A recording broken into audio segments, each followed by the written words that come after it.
بسم الله الرحمن الرحيم سبح اسم ربك الأعلى الذي خلق فسوى والذي قدر فهدى والذي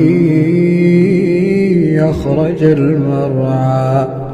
فجعله غثاء نحوا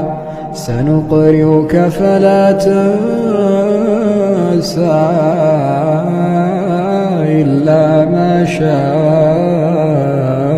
الله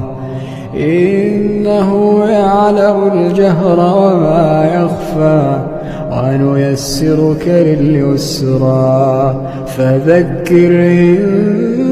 نفعت الذكرى سيذكر من يخشى ويتجنبها الأشقى